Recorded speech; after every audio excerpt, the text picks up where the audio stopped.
The views, thoughts, and opinions expressed in the podcast belong solely to the hosts and not the host's past, present, or future employers.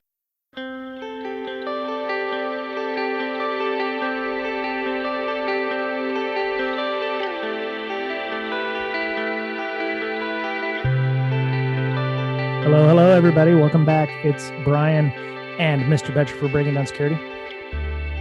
Hello. Man, is there a delay? Because, that was almost like, 3-4 seconds. There may be. Should I switch to my break or no? Or what? I think you're okay. I think you're okay. It's just, we're not on a sat phone or anything else in the middle of the, Indian Ocean or what have you. So, how you might doing? As well be. That's good. That's true.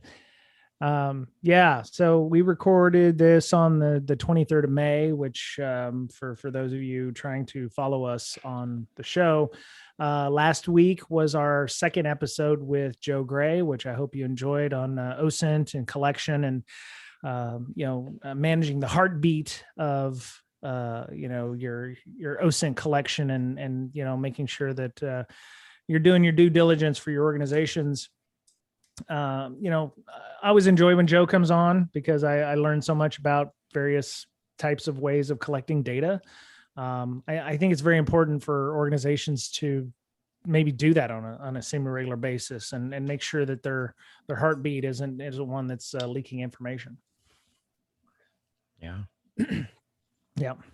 And then of course, a couple of weeks ago, we had lawyer Liz on who was talking about some of the executive order stuff with President Biden and that op-ed piece, which was quite, oh man, there's still a lot going on there. We're going to talk about that next week at our CSEC East meetup, the fallout from that. I found that op-ed piece quite interesting. So, is his Twitter feed still, or his Twitter account still down? It might be, as of the 23rd, it was still not available. So if anybody's out looking for AlanGWynne's Twitter, I think he might still be on LinkedIn, but please don't send him hate mail, even though, he has opinions and that's what op-ed means. So, try not to think of him too harshly. I'm sure there's other people have had as bad takes and have survived this as well. So I think he just, he has his opinion and that's what it is, unfortunately. So, well, I like taking the other side of issues. I like to be a contrarian. I like to be confrontational just for confrontation's sake sometimes. Well, the devil's advocate thing. At first, works. I thought he was doing it on purpose, but maybe he actually believes that and he teaches that too. So that would be interesting if he did teach it to MBAs and stuff. So yeah, I hope not. It's unfortunate that college students are very, very much influenced by their professors, I think. Yeah. I know they're supposed to be, very mature, but it's pretty easy to influence people, especially when they're young like that. Right. Yeah. And it's your only data point, being new in the InfoSec or computer science industry. And, these people have a what do they call that? A position of trust or respect. So, because they have the moniker professor. So their thoughts and language and opinions hold weight, especially for the younger folks. So hopefully those folks will get out into the real world and see what security is about. And, maybe they're already on Twitter and other places that they can get other opinions from. So, yeah. So, yep. Yeah. Yep. So, all right. Well, we've bantered, I think, back and forth enough. Maybe our guest this week also will have some information. Sorry. One last bit of laundry. Ms. Berlin is out doing family things, so she's not here this week. We just haven't been ignoring her. She just isn't here right now. So, she will be back hopefully for the next show. So, Melissa, welcome to the show. Hey, thanks for having me. Yeah. Before we get started, I realized you might have had some opinions on the op-ed piece from the Hill. What was your thoughts on that? Did you have a chance to read that? I did actually. That was one of those things that you read it, and I think I had the same opinion of, is this guy trolling? No, this is actually published, and I think it's almost harmful to the industry, right? Because all it takes is one C-level to read that, assume it's a position of authority, and it goes, see, this is all the stuff I've been saying. We don't need to waste money on security. So I kind of wish that and I haven't looked, but I kind of hope that the Hill would maybe redact that op-ed or put a disclaimer or something, because we had a lot of factually wrong information that was being presented as professional advice. Right. Yeah. The one thing that got me at the end was like, InfoSec is going to experience a renaissance, but he didn't actually go into what a renaissance was or what he's expecting to get from that. So that's some of the things we're going to talk about at our CSEC East meetup. The post author the post speaker discussion that we normally have now is like, what is that renaissance if he says that there's a renaissance coming, and what does that look like if we decided to drop best practices and go back to what life was like before best practices exist, which I don't think that is actually ever a thing. I mean, everything has had best practices. Even, accounting firms in the 1960s had best practices on how to, math, or, how to math all the things, or, power plant operators, had best practices for how to do things. It's part of the process. A process is an established best practice. Up, right? Right. Yeah. Don't blow shit up. That's your goal, is to, try not to blow shit up. So, but I don't think any of us I would never ever thought about. Sorry. No, go ahead. Must be some delay here. I never thought about the CEO aspect of it. So that's a great point, Melissa. Yeah, that's true. Yeah. I think we as an industry can recognize we may not get it perfect all the time, but we are always in a state of iterating change and iterating new best practices. That's why at any given moment, they're the best. So to completely abandon all the progress we've made and the lessons we've learned and say, let's go back to the glory days of like the early 90s where we didn't talk about security is pretty irresponsible.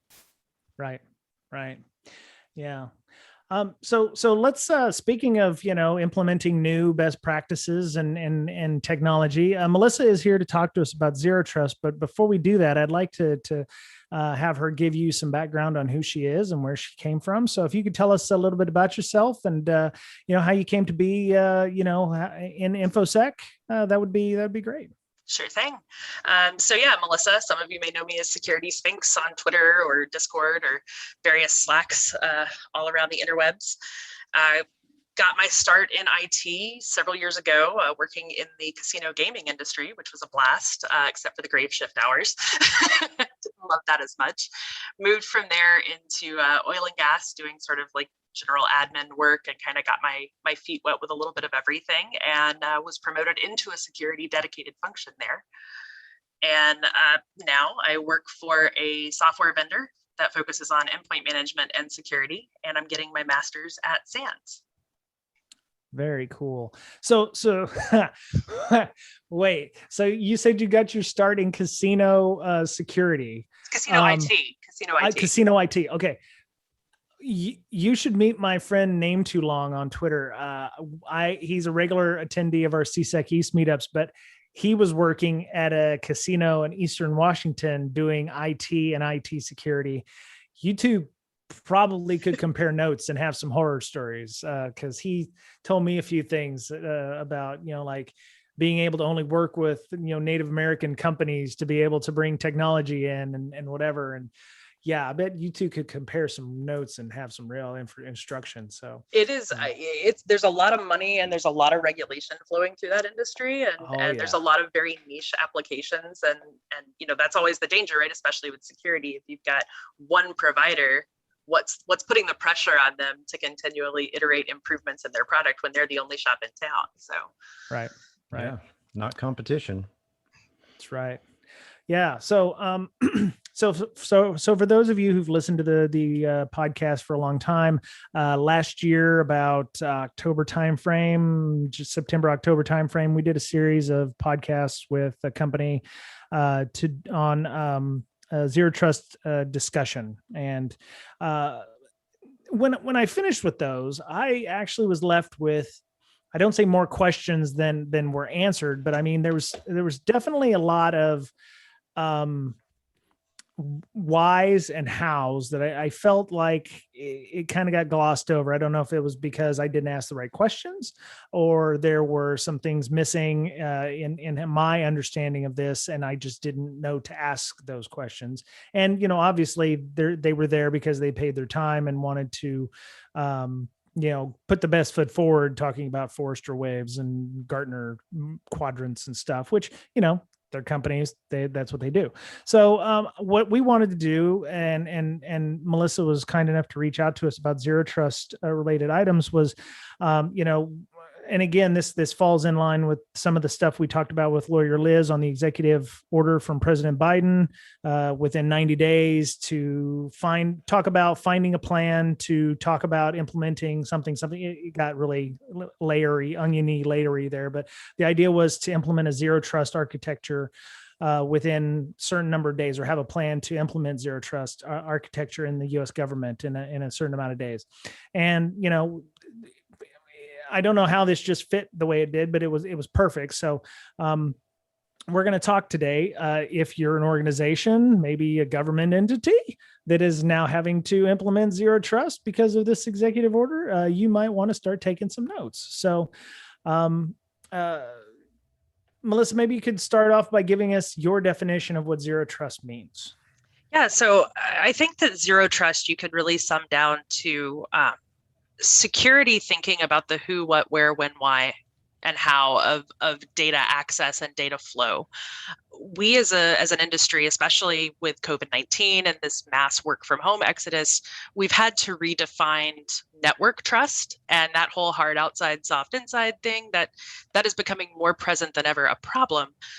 So knowing who your users are, knowing where and when they are accessing data, and if that's normal, knowing what equipment they're using, be it their personal device, their mobile device, a company issued device, and what the health of that endpoint is, and knowing whether or not those security controls make sense, and that the business units understand who is accessing what data. So I think from a really, really high level view, it is IT Hygiene 101 implemented as security.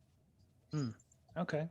So as the IT guy or something, I'm hearing, great, this is going to solve all of our problems. We don't have to buy any more laptops and give those to people. We can just let them use their, gaming laptops or their Chromebooks to do stuff. Is that what I'm hearing? I think that's what people want to hear. And I think sometimes that's where IT managers and IT leadership come in with the thought that, hey, if we just go zero trust and take everything to the cloud, we can stop worrying about the endpoint. And it's not quite that simple, but Google, with their framework for Beyond Corp, they sort of laid out the concept of you should be able to access anything and do your job from anywhere without having to hit the VPN, like without having to physically log in to a company tunnel. And I think that really needs to be more the focus, less about gaming on your laptop and logging into your work email at the same time. Phishing and those kind of things are still going to happen. So maybe do some separation there. But being able to provide that flexibility for people to work on the road, on vacation, in a Starbucks, and still feel that your data is protected. Okay. And you consider hostile networks to be like the airport Wi-Fi or Starbucks or whatever. So a VPN doesn't solve that problem being on the hostile network. I just, VPN in, I hit up the full tunnel and everything's good, right? All of my traffic is sent through the tunnel and I'm safe, right? What's the issue here? I mean, why do I need zero trust if we have a full tunnel VPN kind of connection? For one, the cost of maintenance and being able to support a tunnel with the pipe that you need to support your entire workforce is over the long term prohibitively expensive, as well as taking up valuable resources. You've got hardware involved. But beyond that, assuming that just because that one tunnel of traffic or even a full tunnel of traffic is secure doesn't mean that there aren't other attack vectors where once something is on the endpoint itself, the secure tunnel of traffic assumes that anything coming from that endpoint you trust. Well, in a zero trust environment, you don't necessarily have that assumption anymore. And so if someone plugs in an infected USB, or if someone downloads a malicious document, yes, it's got access to that tunnel, but you're still going to have other authentication barriers and other ACL controls in place. Okay.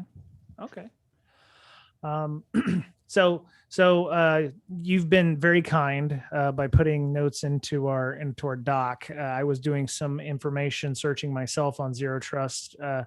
So one of the questions that is in here, what I've heard is there's Beyond Corp. There's several companies that also create their own implementation of these things, and there are open source type versions of these things through like OAuth proxies and what have you. But is there an optimal or easy way of implementing zero trust that is also secure? I think that's the bigger question. It's like, yes, we can make zero trust easy to implement, but is it a secure implementation?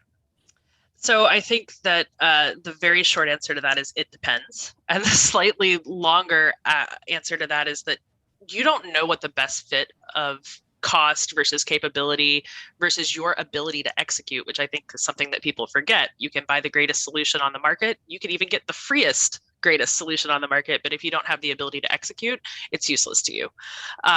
So I think that you have to really know your business. You have to know your business data. You have to know your talent availability to execute. And then you have to know the political climate of your organization to adopt change and how you can enact change before you can determine which parts of a security solution are going to work in this architecture. Okay. Mr. Betcher, I'm going to ask you a fairly pointed question. Do you and your organization know where all of your data is located?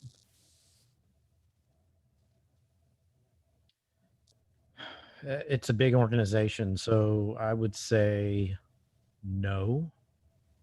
It's basically,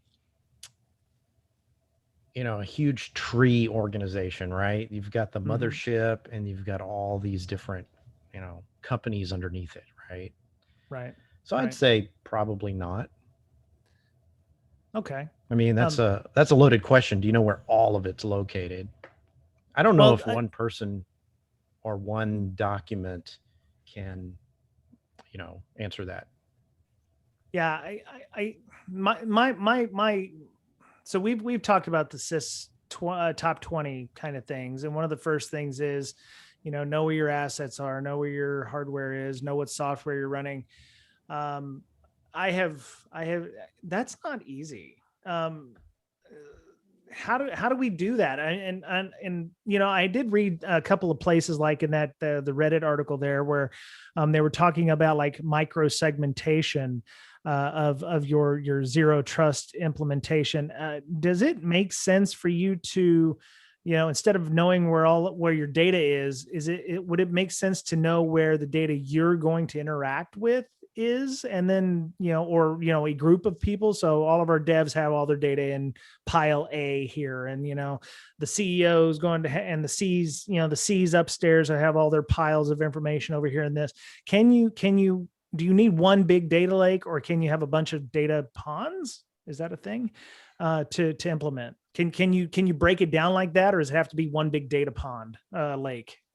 No, I think that's actually one of the core tenets that make zero trust attractive, is that each individual application or each individual server, or each individual endpoint, no matter where it's located, on-prem, in the cloud, software as a service, each of those is sort of treated like an island with its own unique set of authentication needs and access control. And so the accounting department may need access to a very specific software as a service application. It can exist over there and be part of your zero trust solution because you've got, multi-factor authentication, and you've got you're handling all your authentication, but you've got the security controls just on that app for just that group of people. So I think segmenting things out actually makes sense, and it's easier to do in this kind of environment.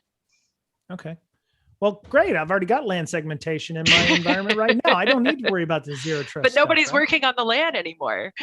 Oh. Everybody's working from, their kitchen tables or their home offices, and hopefully soon, one day, maybe back at coffee shops and Right.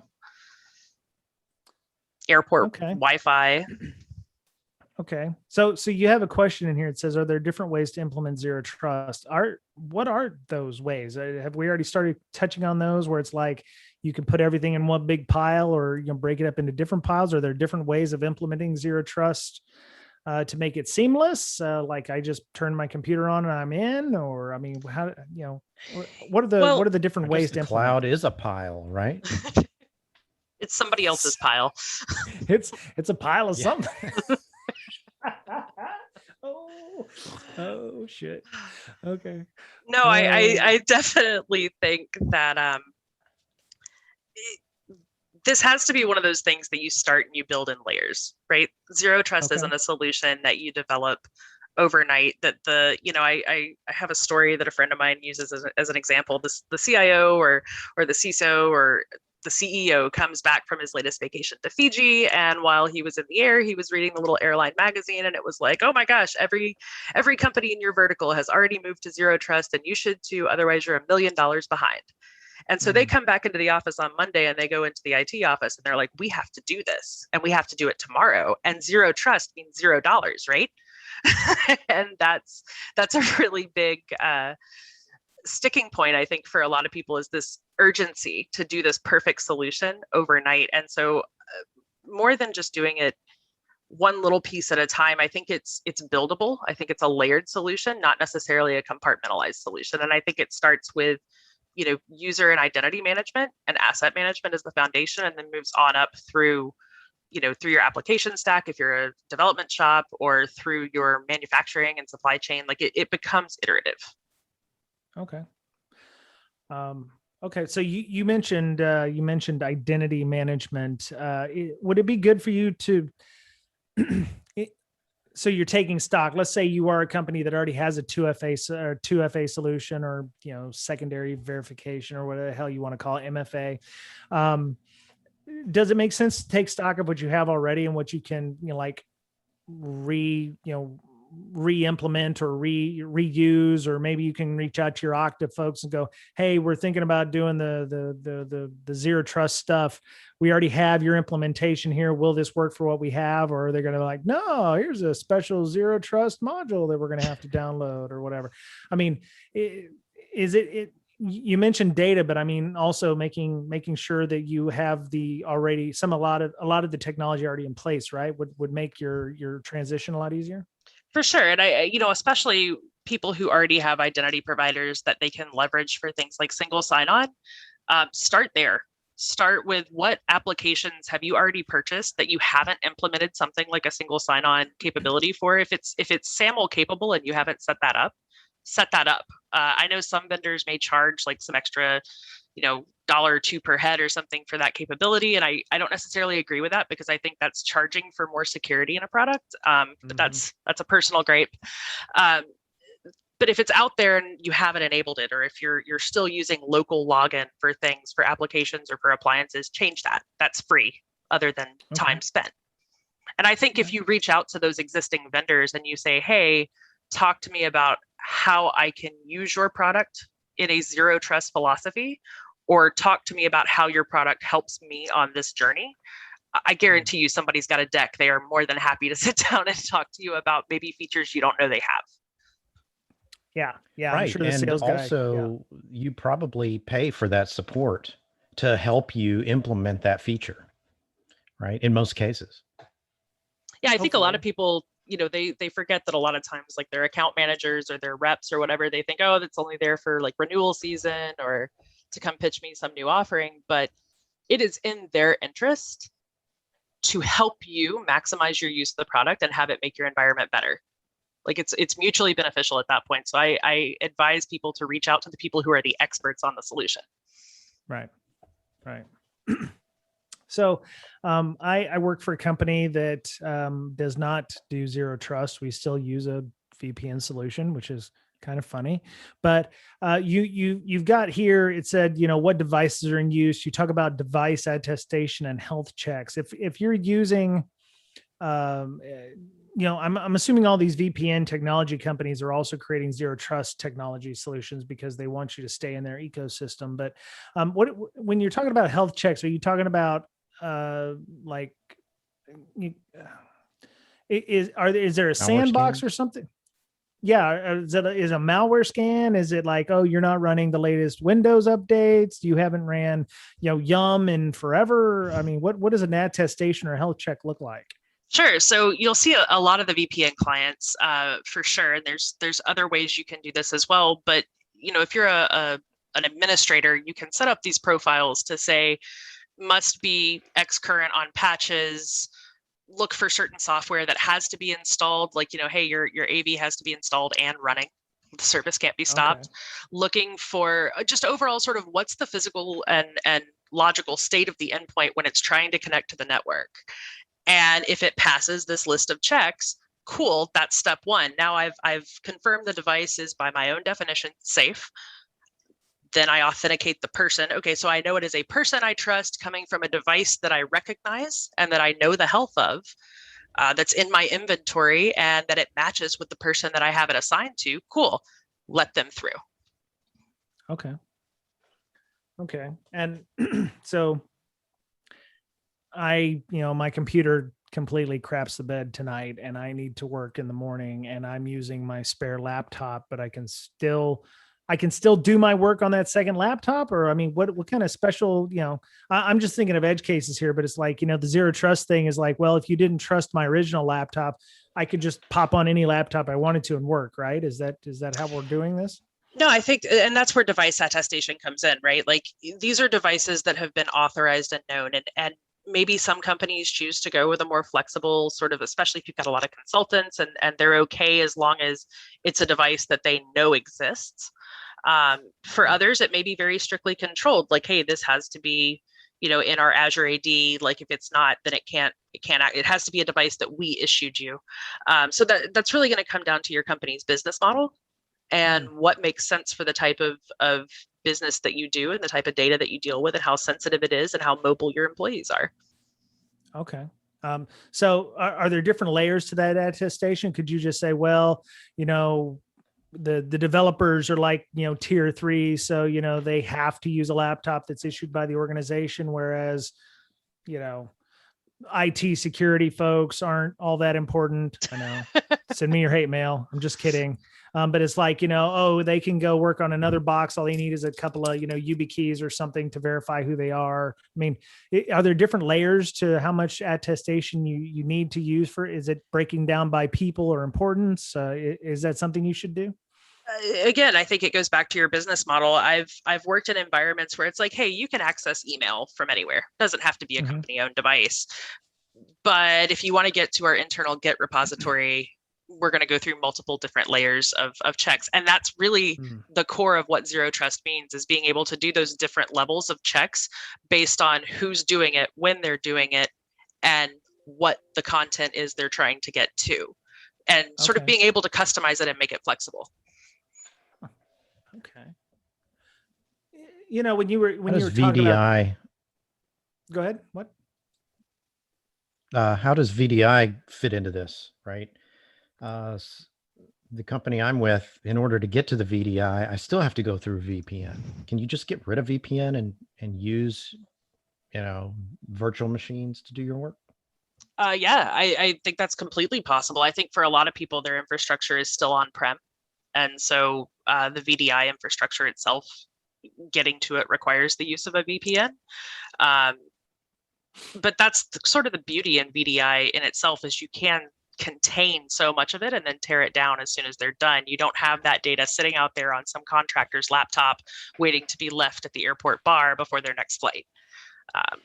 I think that's a huge asset, especially in a world where we do a lot more temporary engagements, or you've got a 6-week consulting gig versus being a permanent employee.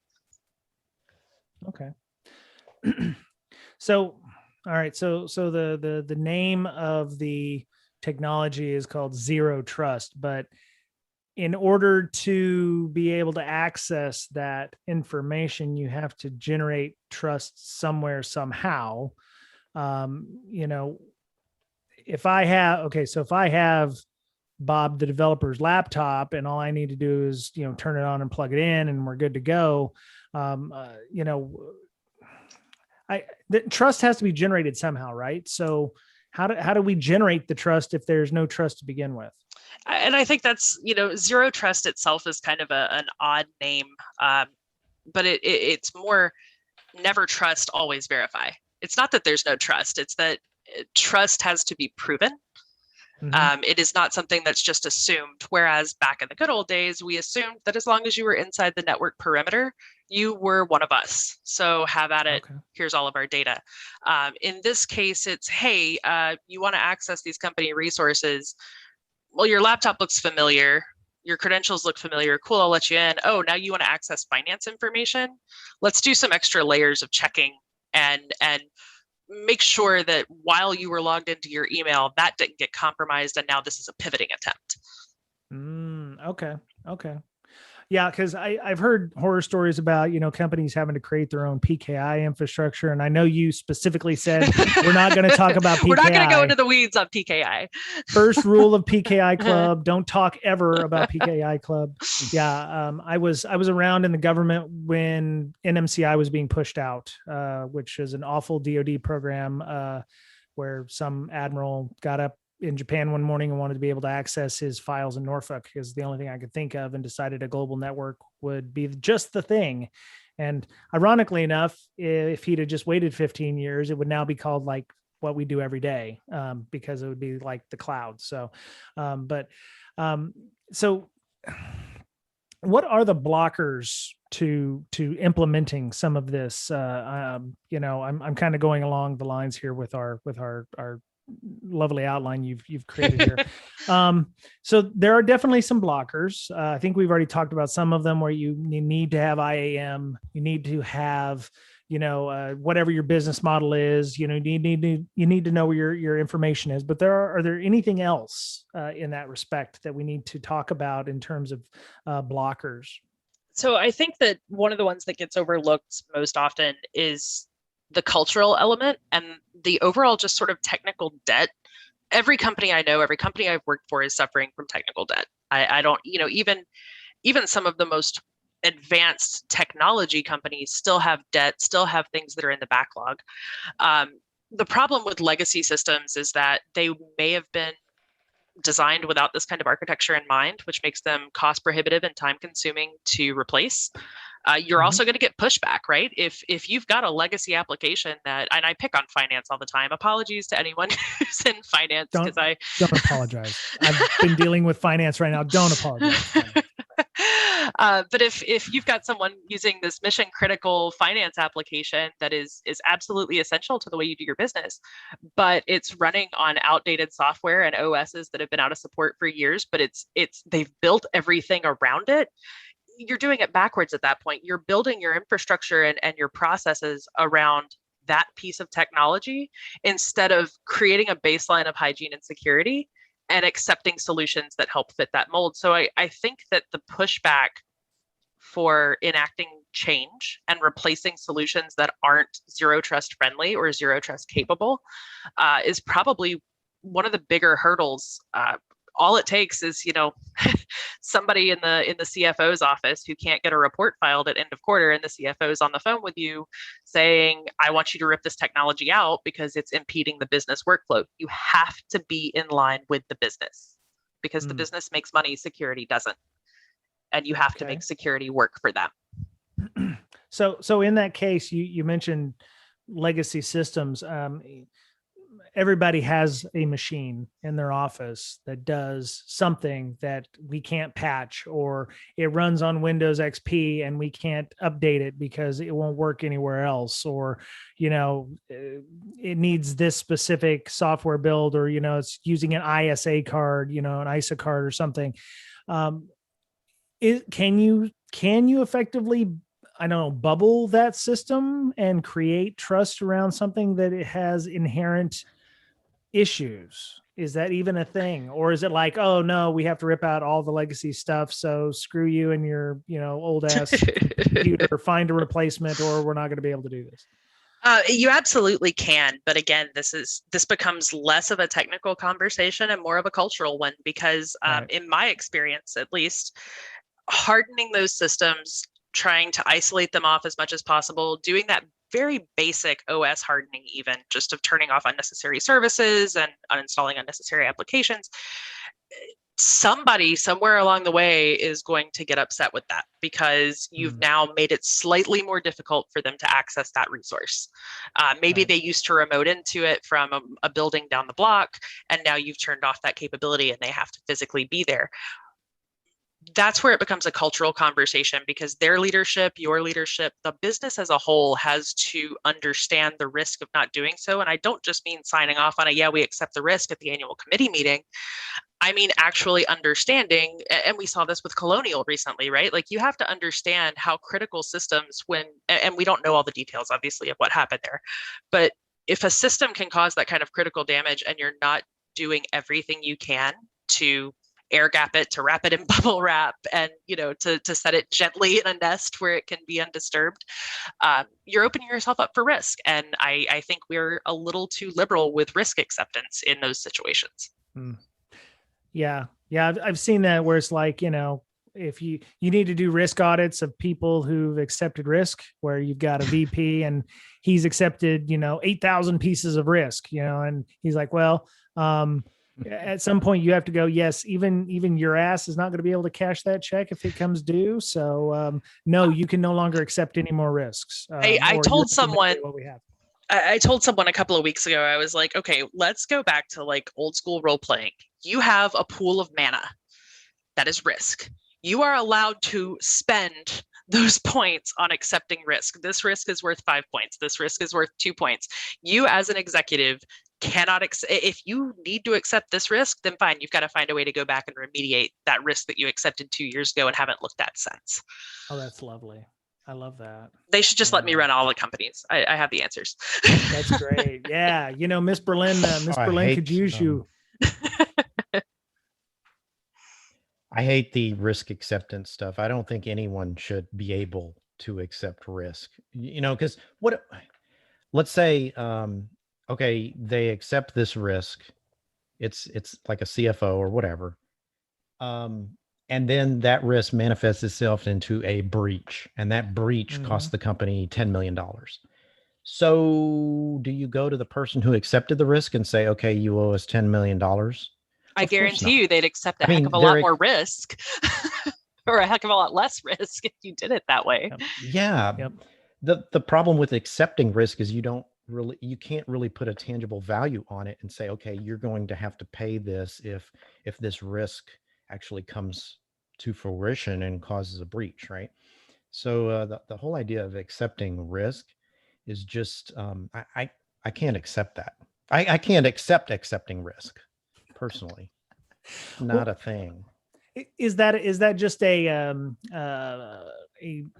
lack of being able to communicate the impact in such a way, or because if you say the risk is $10 million, and because it's never happened, so you're just shooting out all over the place here, and you don't really know if it's $10 million or not.